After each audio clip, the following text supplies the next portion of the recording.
Hello students, हम लोग करने वाले हैं class 11th physics. Chapter is motion in a straight line.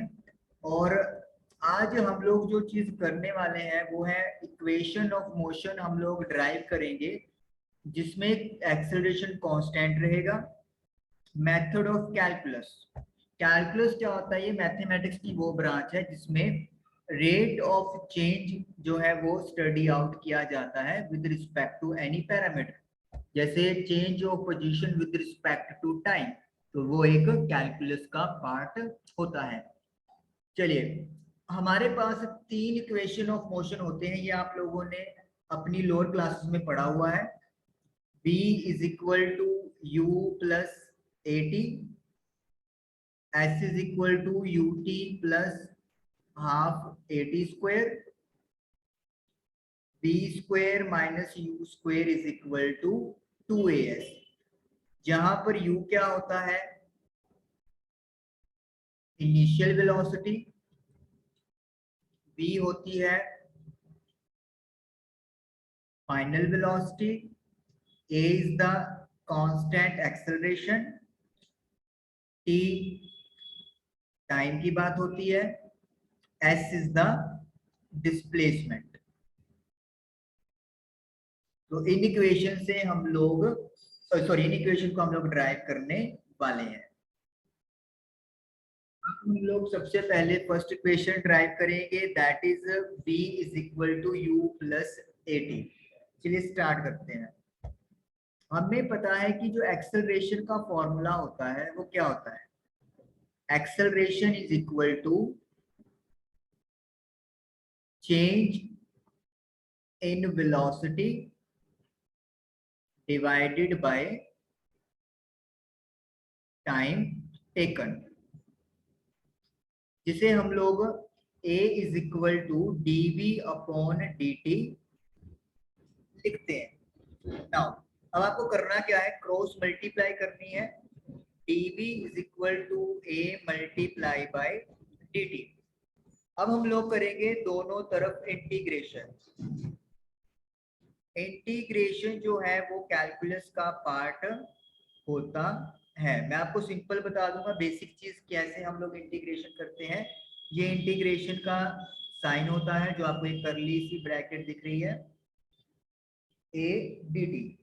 अब जब भी आपके पास dx हो, dv हो, कुछ भी हो, यानी कि इसका मतलब है कि आपके पास ऑटोमेटिकली वन लगा हुआ है, तो वन का इंटीग्रल आप कर रहे हो, तो जो भी वेरिएबल होता है वही उसका आंसर बन जाता है। जैसे यहाँ पे dv है तो हम लोग इसका इंटीग्रेशन क्या लिखेंगे? v लिखेंगे। अगर यहाँ पे dx होता तो x लिख देते, dy होता तो y लिख देते। कंडीशन क्या है? इसके साथ वन या कुछ भी नहीं होना चाहिए, इसी फॉर्म में होना चाहिए। उसके बाद यहाँ पे आपको लिखनी होती है लोअर लिमिट और यहाँ पे होती है अपर लिमिट। नीचे लोअर लिमिट और ऊपर बड़ी लिमिट। हमारा जो इनिशियल वेलोसिटी है हम लोग u मान के चल रहे हैं, तो यहाँ पे वेलोसिटी का आएगा u और velocity v। Final velocity v हो गया। स्टार्टिंग वाला टाइम इंटरवल हम लोग टाइम 0 लेंगे और जिस टाइम पे अपन कैलकुलेट कर रहे हैं उसे अपन t ले रहे हैं। मतलब जब टाइम 0 था, स्टार्टिंग थी, तब वेलोसिटी u थी। कुछ टाइम t के बाद वेलोसिटी v हो गई। अब वन का इंटीग्रल जैसे अभी बोला कि जो वेरिएबल हो वही लिखा जाता है, तो यानी कि हम लोग लिखने वाले हैं इसको v। ब्रैकेट लगा देंगे, अपर लिमिट और lower limit is equal to. अब एक्सेलरेशन कांस्टेंट है, जैसे अपन ने बात की कांस्टेंट एक्सेलरेशन की ही बात हो रही है, तो इसको बाहर निकाल दो। अब अकेला क्या बच गया? dt। ये आ गया हमारा पास। अभी हम लोगों ने क्या डिस्कस किया? अभी हम लोगों ने ये डिस्कस किया है कि अगर सिंपली dx हो, dy हो, तो जो वेरिएबल है वही लिखा जाता है। तो यहाँ पे तो v लिख दिया अपन ने, a कांस्टेंट है, इसको तो छोड़ दो। dt का क्या होगा? अकेला है, तो इसका इंटीग्रल t लिखा जाएगा लाइक दिस। तो इस तरीके से आपका इंटीग्रेशन हो जाता है। अब लिमिट पुट करनी होती है, पहले अपर लिमिट लिखें जैसे v है, फिर माइनस का साइन आता है, फिर लोअर लिमिट, यानी कि वेरिएबल की जगह पर आप लिमिट्स लिख देते हो। ए तो कांस्टेंट, इसको छोड़ दो, upper limit t minus lower limit 0, तो v minus U is equal to t में से 0 गया t, तो v is equal to U, उधर जाकर प्लस का, ये आपके पास पहला इक्वेशन ऑफ मोशन ड्राइव हो गया, v is equal to U plus A T. अब करेंगे हम लोग सेकंड इक्वेशन, इसे अपन इरेज कर देते हैं और जो रिजल्ट आया है इसका यूज सेकंड वाली इक्वेशन में होगा। अभी आपको क्या याद रखना है कि वन का इंटेग्रल जो वेरिएबल लेते हैं वही सेम टू सेम लिखा जाता है।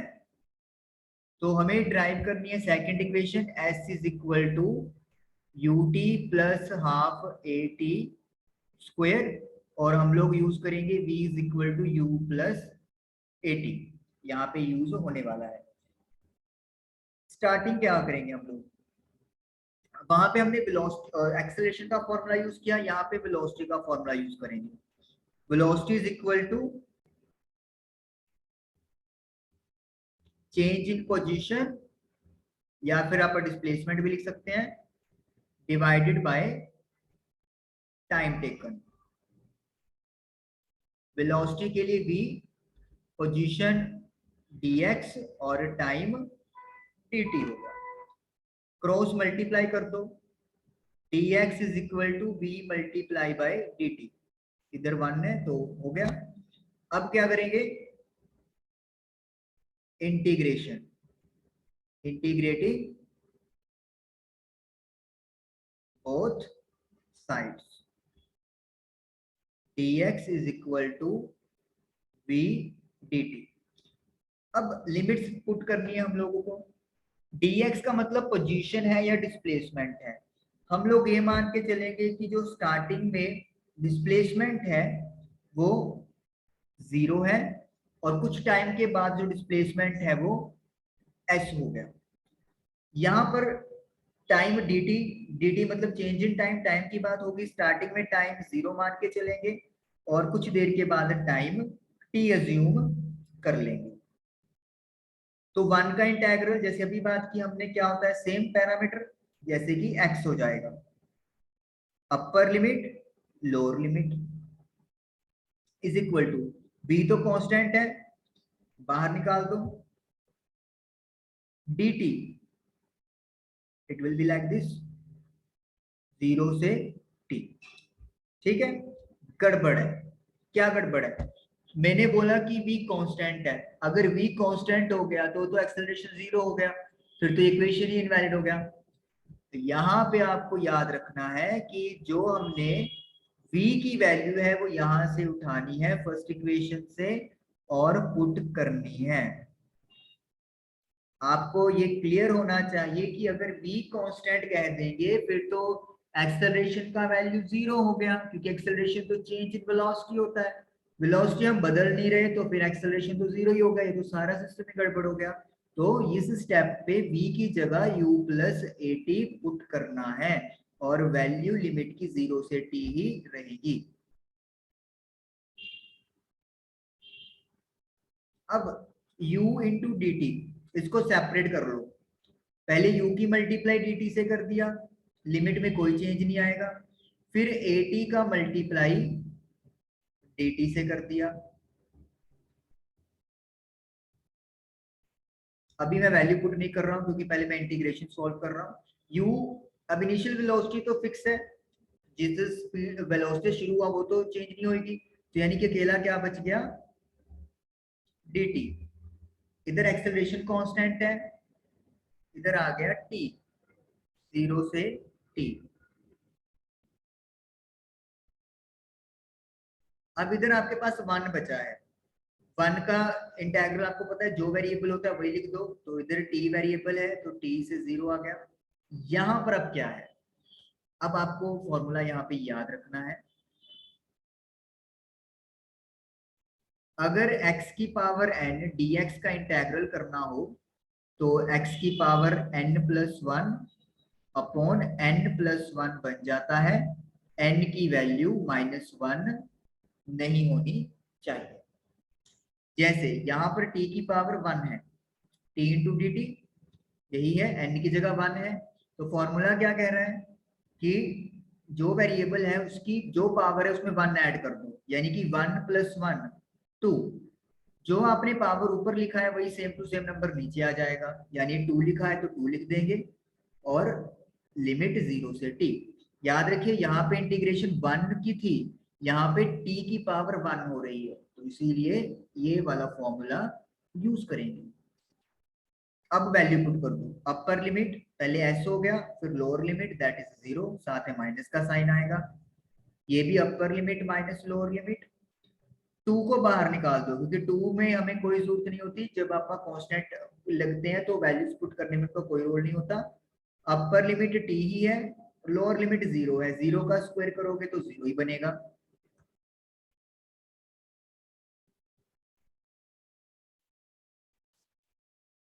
इसको इरेज कर देते हैं अब पापा।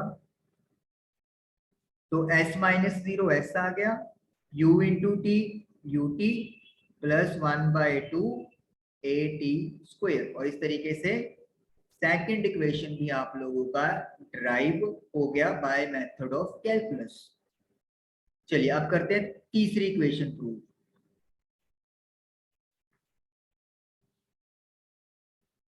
ये सारा इरेज कर लेते हैं हम लोग। थर्ड इक्वेशन में भी फर्स्ट इक्वेशन वाला रिजल्ट जो है वो यूज होगा, तो यानी कि फर्स्ट इक्वेशन जो ड्राइव की है उसकी हेल्प से सेकंड और थर्ड दोनों ड्राइव होती हैं।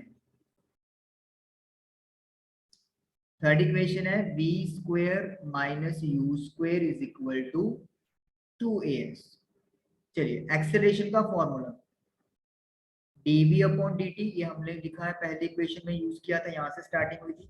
अब यहाँ पे आपको याद क्या रखना है, आप इस इक्वेशन की मल्टीप्लाई डिस्प्लेसमेंट या चेंज इन पोजीशन से करोगे, यानी कि dx के साथ मल्टीप्लाई और डिवाइड कर देंगे।